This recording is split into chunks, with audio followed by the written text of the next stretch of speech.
আগামী কয়েকদিন আপনার পশ্চিমবঙ্গের সব জেলাতেই প্রতিদিন বৃষ্টি আছে।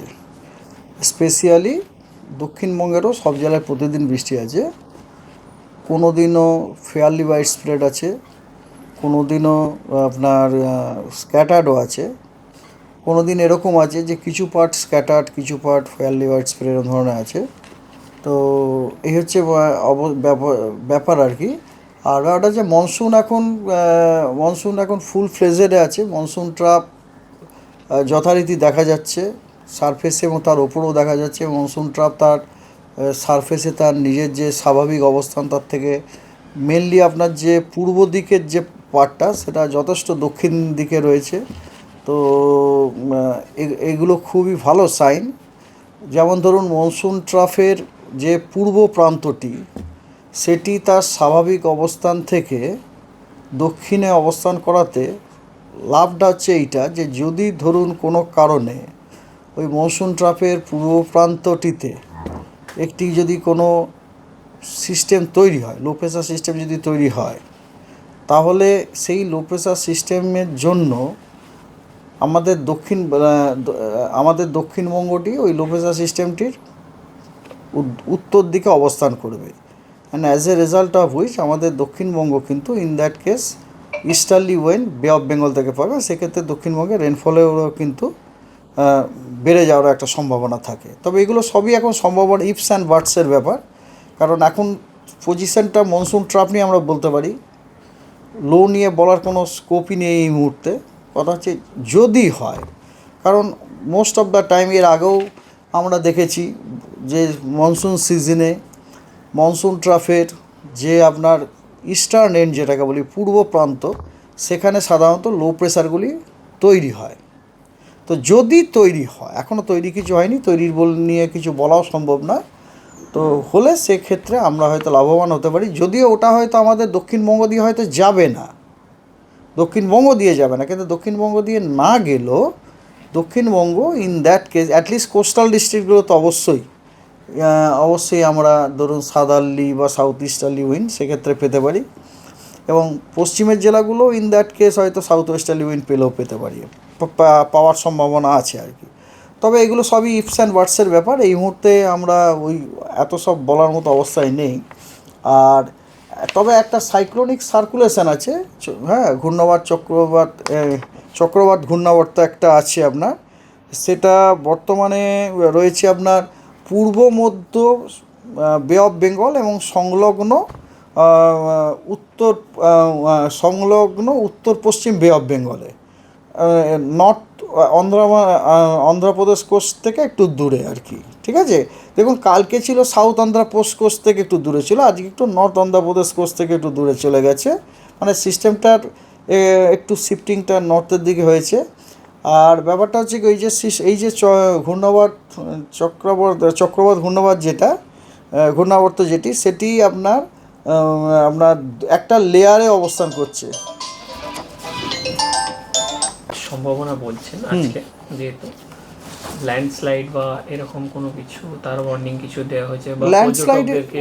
না শুনুন, অ্যাকচুয়ালি ল্যান্ডস্লাইডের ওয়ার্নিংটা তো আমরা দিইনি আর কি। ল্যান্ডস্লাইডের জন্য আপনার ইম্প্যাক্ট বেসড ফোরকাস্ট একটা দেওয়া হয়, যেখানে কী কী হতে হবে সেটা আপনাদের আমি বলছি। হ্যাঁ, জাস্ট এ মিনিট। হ্যাঁ,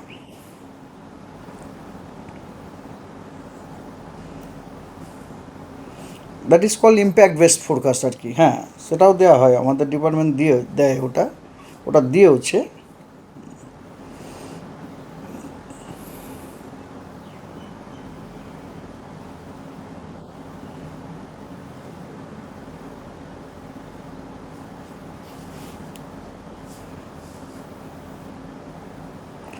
ইয়েস, আপনাকে বলি, landslide possible impact for Kalimpong, Jalpaiguri, Coochbehar, Alipurduar, Darjeeling districts of the North Bengal.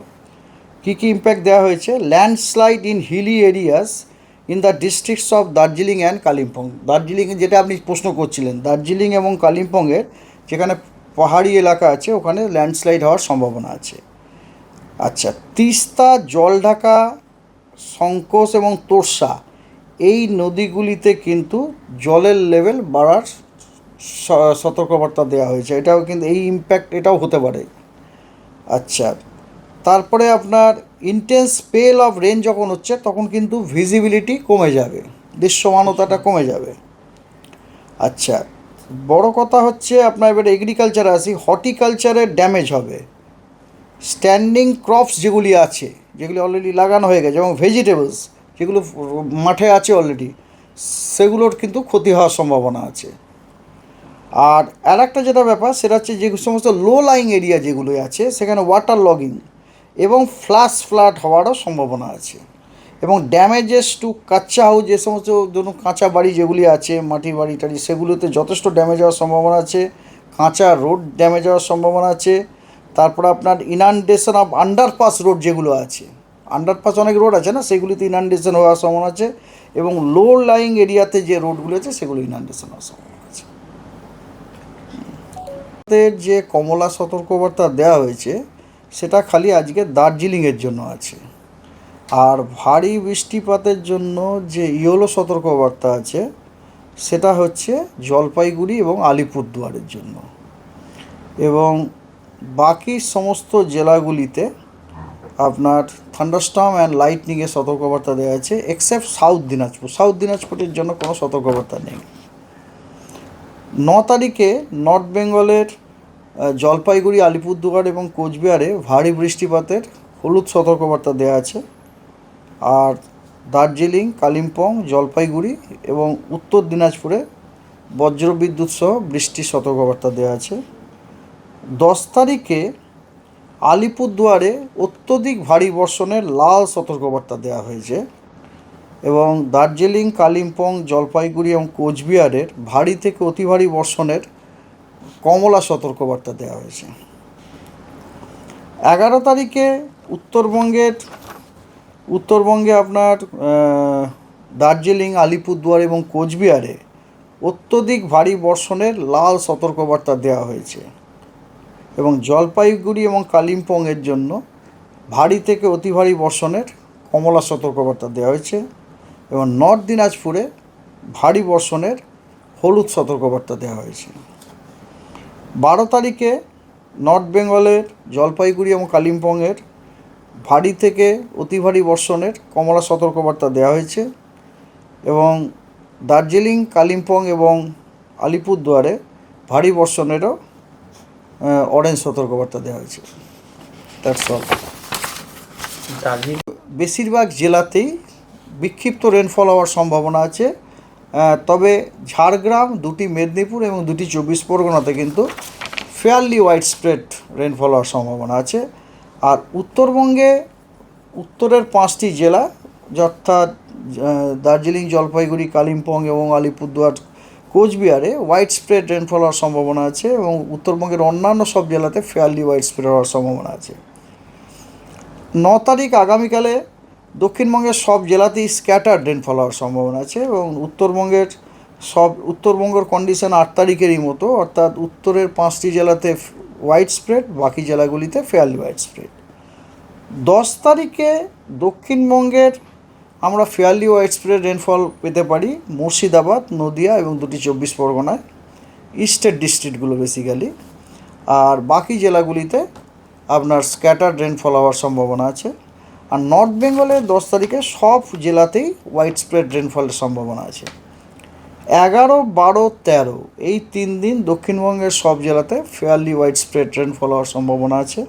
এবং নর্থ বেঙ্গলে এই 3 দিন ওয়াইড স্প্রেড রেনফল হওয়ার সম্ভাবনা আছে। 14 তারিখেও দক্ষিণবঙ্গে আপনার ফেয়ারলি ওয়াইড স্প্রেড রেনফল হওয়ার সম্ভাবনা আছে। তার মানে দক্ষিণবঙ্গে আপনার 11, 12, 13, 14 4 দিন, মানে সপ্তাহের 4টে দিন আমরা সব জেলাতেই ফেয়ারলি ওয়াইড স্প্রেড রেনফল পাওয়ার সম্ভাবনা আছে। আর 14 তারিখে নর্থ বেঙ্গলের 5টি জেলা, উত্তরের 5টি জেলাতে ওয়াইড স্প্রেড এবং বাকি জেলাগুলিতে ফেয়ারলি ওয়াইড স্প্রেড রেনফল। আর ওয়ার্নিং, সবথেকে বড় কথা, এই সপ্তাহে আগামী 5 দিনে যে ওয়ার্নিং, তাতে দক্ষিণবঙ্গের জন্য কোনো ওয়ার্নিং নেই, উত্তরবঙ্গের জন্যই খালি ওয়ার্নিং আছে। উত্তরবঙ্গে বেশ কিছু দিন আমাদের অত্যধিক ভারী বর্ষণেরও কিন্তু লাল সতর্কবার্তা আছে, এগুলি বললি আপনাদের। 8 তারিখে যেমন আজকে দার্জিলিং, জলপাইগুড়িতে আপনার ভারী থেকে অতি ভারী বৃষ্টিপাতের জন্য অরেঞ্জ সতর্কবার্তা দেওয়া হয়েছে, ঠিক আছে। আর ভারী বৃষ্টিপাতের জন্য আপনার